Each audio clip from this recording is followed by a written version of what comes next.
Hey guys, my name is Jess. I'm a maker and I'm also a digital marketing specialist at a company that partners with creators every day.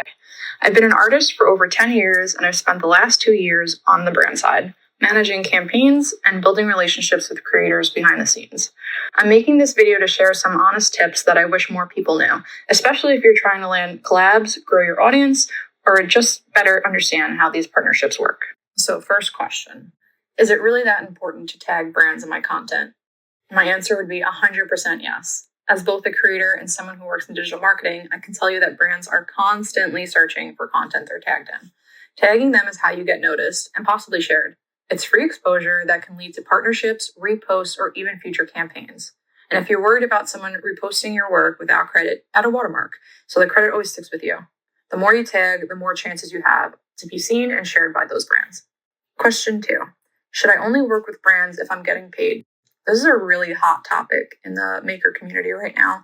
And honestly, I would say not necessarily. While it's great to get paid, collaborating with brands for a share or repost or just mutual exposure can be incredibly valuable.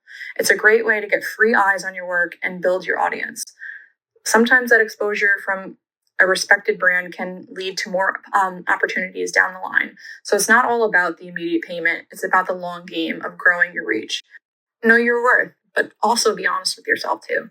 Sometimes a couple $100 might not be as valuable as a long-term relationship or the visibility a post might bring you. Question 3. What are brands really looking for when they decide to work with a creator? Well, here's the truth. It's not all about how many followers you have.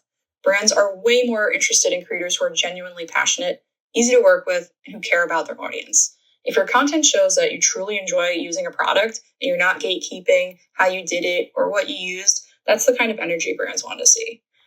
We're looking for creators who tag the products they use, share educational content or tutorials, engage with your community in the comments, give back by helping others learn or feel inspired. If you're someone who just posts and walks away, no caption, no interaction, no real connection, it's easy for brands to pass you by. They want to work with people who are building a community, not just a content archive. Also, while big creators can bring great reach, they sometimes come with more restrictions, higher demands, and less flexibility. That's why many brands actually love working with smaller and mid-sized creators, especially those who are on their way up. If you're sitting at about around 1,000 followers, but your content is consistent, thoughtful, and shows promise, that's exciting. Brands love to grow with creators and build partnerships that evolve over time. So focus on being someone who's consistent, kind, collaborative, and community-minded. That's what makes you really stand out. Question 4. How can I make content that really performs well? Educational and DIY style videos consistently do well, especially if they're edited intentionally. Short form content like YouTube Shorts, it's one of the best ways to quickly get eyes on your work right now. But no matter where you're posting, editing really matters. Every second of your video has to count. One thing I always say is if you're posting a 40-second reel, make all 40 seconds interesting. That's why I use what I call the 2-second rule. I'll show a clip of one part of the process for 2 seconds in real time, not sped up, and then move on to the next step. For example, 2 seconds of me pouring paint, and then another 2 seconds of me removing the tape, and then 2 seconds of the next step. This keeps the viewer constantly engaged. They don't get bored, they don't skip ahead, they stay with you the whole time because something new is always happening. Also, don't forget text overlays. Think of them like captions on TV. Not everyone watches with sound on, and having text pop up helps keep people engaged. It's also great for accessibility, and yes, music can help boost your reel on platforms like Instagram, but it's not as crucial on others. The real secret is in how you edit and present the process. If you're really trying to grow, I recommend posting your short form content to YouTube Shorts. It's one of the best performing platforms right now for reach and visibility. Question 5. What are some mistakes I should avoid when working with brands? If you're trying to build long-term relationships with brands, there are a few behaviors that can ruin your chances, even if you don't realize it. Don't go silent after receiving product. If a brand sends you something, they're expecting at least a tag or some kind of content. Even if it's not paid, that product was sent in hopes of it being shown on your feed. Not posting anything, not tagging them, or just disappearing entirely is a huge red flag and pretty much guarantees you won't get another collab. Don't prioritize follower count over engagement.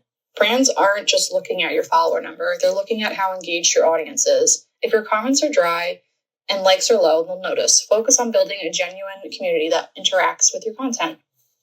Don't be difficult to work with. If a brand is sending you product, don't flood their inbox asking for tracking every 5 minutes or making the process more complicated than it needs to be. Stay professional, be polite, be patient, and respect that they're juggling a lot on their end too. Don't ask for a ton of product without a plan. If you're asking for a bunch of items but can't clearly explain what you're doing with them, how you'll tag the brand, or when you post, that's a little bit of a problem. Brands want to know you thought it through and that their investment is going to result in actual content. A clear pitch goes a long way. And the last question, how important is the quality of the video itself? And honestly, it's huge. These days, filming on your iPhone is totally fine. I do it all the time. But you need to pay attention to lighting and angles. But if your video is too dark, fuzzy, or just not visually appealing, it won't get the engagement it deserves. It's heartbreaking to see a great piece of work not perform just because the video quality isn't up to par. So step 1, get good lighting and a nice clear angle. Even a simple video of peeling silicone can be fascinating if it's crisp and well lit. Don't just speed up a blurry clip and post it. Take the time to edit it thoughtfully. Your audience will appreciate the effort and you will see the difference in views and engagement. Plus, brands are always looking for clean, crisp videos. So if you're constantly pushing out reels that are well lit and well edited, chances are brands will repost it to their feed. So this is the first time I'm trying something like this, guys. If you liked this video or this type of content, let me know and I can make more. If you have more specific questions that I didn't answer in here, maybe I'll do part 2, or you can leave them below and I'll try and answer them through there.